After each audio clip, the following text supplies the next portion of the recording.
মাস ধরে আমি দিদির কাছে ট্রেনিং নিয়েছি এবং দিদির প্রতিনিয়ত যখনই আমার মনে হয়েছে যে না আমি আমার কনফিডেন্স লো হয়ে যাচ্ছে তখনই আমি দিদির সাথে কথা বলি এবং দিদি প্রত্যেকটা কল অ্যাটেন্ড করে।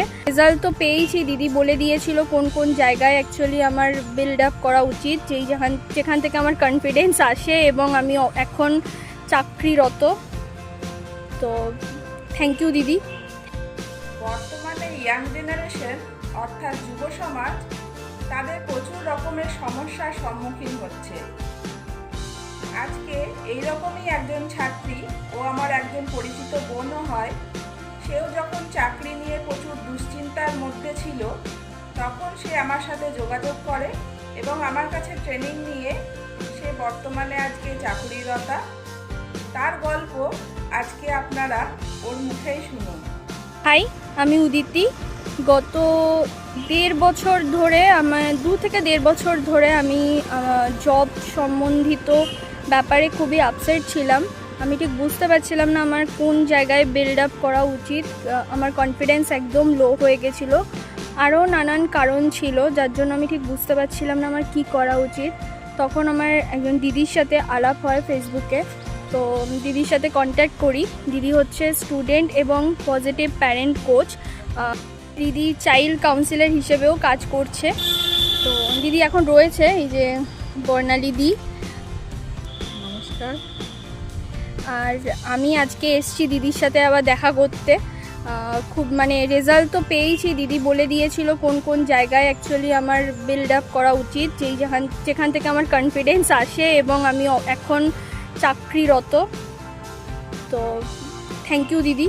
6 মাস ধরে আমি দিদির কাছে ট্রেনিং নিয়েছি এবং দিদির প্রতিনিয়ত যখনই আমার মনে হয়েছে যে না আমি আমার কনফিডেন্স লো হয়ে যাচ্ছে তখনই আমি দিদির সাথে কথা বলি এবং দিদি প্রত্যেকটা কল অ্যাটেন্ড করে। এমন নয় যে ব্যস্ত বলে রেখে দেয়, সেই ডিস্টার্ব ফিল করা সেগুলো একদমই না। যখনই ফোন করেছি তখন সেই মুহূর্তে ব্যস্ত থাকলেও পরে কল ব্যাক করেছে এবং সেই আবার আমাকে সেই কনফিডেন্স ফিরিয়ে দিয়েছে এবং দিদির গাইডেন্সেই আজকে আমি অবশ্যই সেই জায়গায় নিজেকে রাখতে পেরেছি এবং এখন চাকরি করছি আমি আপাতত। তো থ্যাংক ইউ দিদি, থ্যাঙ্কস টু ইউ। তো আমি তোমাদের সকলের কাছে এটাই বলবো যে এখন ইয়াং জেনারেশনে সবাই এরকম অনেক ধরনের প্রবলেমই ফেস করছে। তো তারা যদি চাও দিদির সাথে অবশ্যই কন্ট্যাক্ট করতে পারো। প্যারেন্টসদেরকেও বলবো যারা তাদের বাচ্চাদের নিয়ে এরকম কিছু প্রবলেম ফেস করে থাকেন বা থাকছেন তারা অবশ্যই দিদির সাথে কন্ট্যাক্ট করতে পারেন, কারণ দিদি একজন চাইল্ড কাউন্সিলর হিসেবেও কাজ করছে।